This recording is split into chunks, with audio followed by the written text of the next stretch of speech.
Hello everyone. Today we're going to make a reaction to Geography Now Luxembourg. Originally in the description I will start the video, and this is another rich country after Liechtenstein and Monaco. And Switzerland is next. It will be next. But tomorrow will be Andorra. So okay, let's start the video. We are so lucky today because we are doing Luxembourg. Yeah!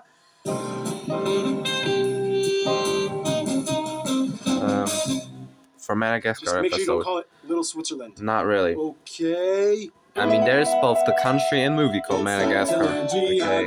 Let's learn about Everybody, I'm your host, Barbs. I once had a conversation with a German guy and it kind of went like this. Hey, so what's interesting in Luxembourg? Like, what do people do when they go there? Alright then. You know, you can open up a bank account. You know, Alright then. It's pretty cool. Okay, anything else? Like, what else? I mean, you can also leave, too.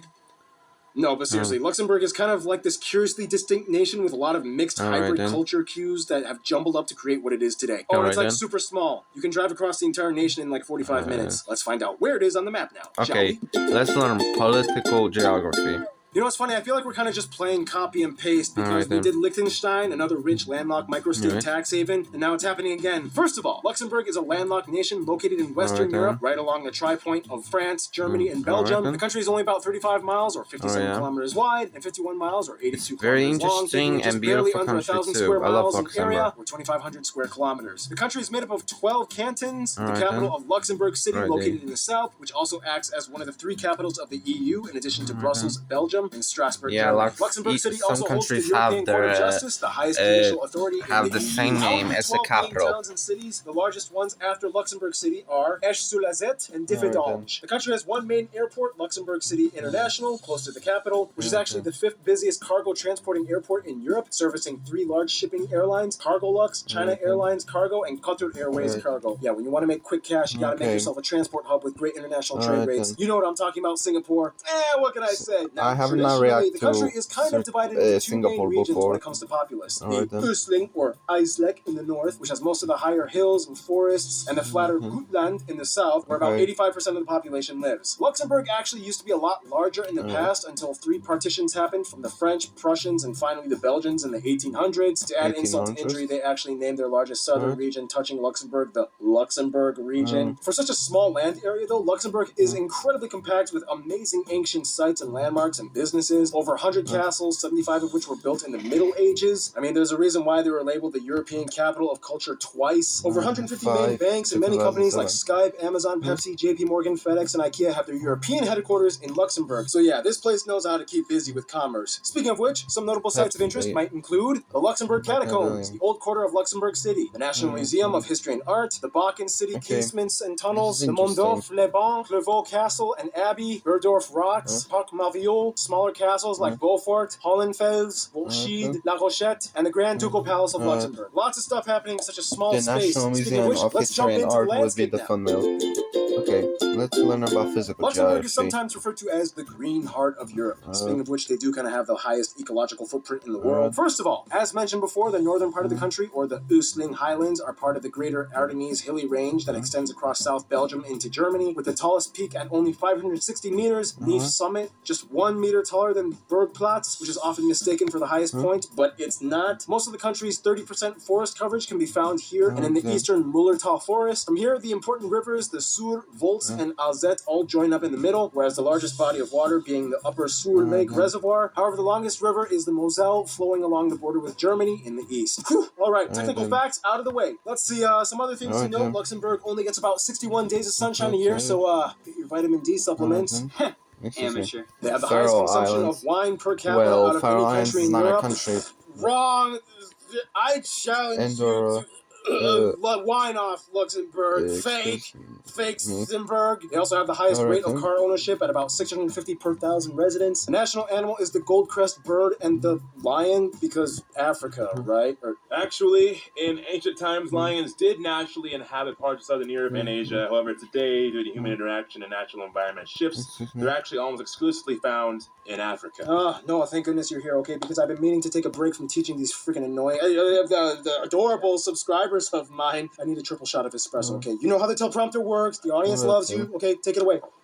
Okay, dude. Historically, Luxembourg didn't really have too much going on prior to the 20th century, and it wasn't until huge iron ore deposits were found in the South Redlands that really kicked off their industry output. Today, the world's largest steel producer, ArcelorMittal, merged with the Indian Mittal Company, is headquartered in Luxembourg City and today produces nearly 100 million tons of steel annually. But steel isn't Luxembourg's financial trophy. In fact, the industry has been in decline since the 70s. What really gave Luxembourg a boost was the financial and banking sectors. In 1929, they passed the holding law, which meant that corporate holding companies would be allowed to manage their subsidiaries in Luxembourg for incredibly low tax rates, some as low as 1%. Finally, in the late 90s and early 2000s, was a golden age during the online business and tech boom in which they doubled their GDP per capita in only 5 years by a complex system of business and management deals. This, however, did lead to the subsequent Lux leaks in 2014, in which tax evasion techniques were released to the public from a team of accountants. This was a huge deal, which then led politicians calling for reforms all over the world. Whew.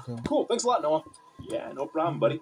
So anyway, some of the top dishes of the country might include things like fried potato pancakes, boiled pork meat with beans, human-shaped brioche pastries, and kachkais. Speaking of food, are you in the mood for some Luxemburgers?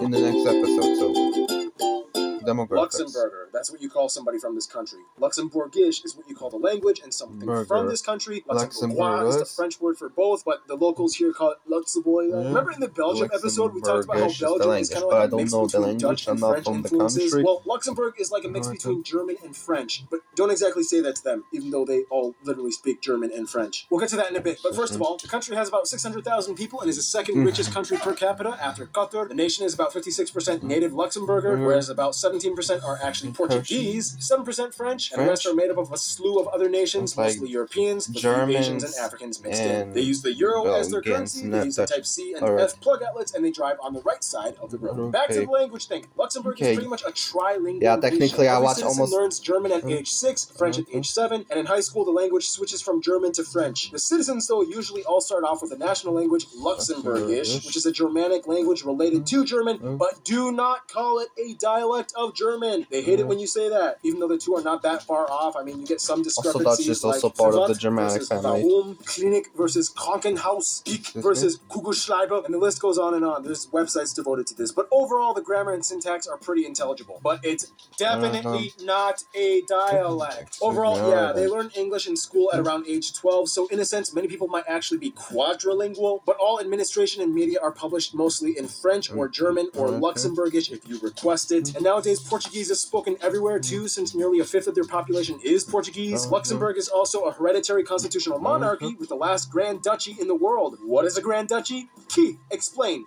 It's like something to do with a duke and royalty, I think. It was under the Holy Roman Empire thing, and everyone was like, whoa, let's just make a big country instead. But Luxembourg was like, no way, I'm gonna stay the way I am. Dude, Keith, that was actually a really accurately condensed summary. Dude, it's like whatever, man.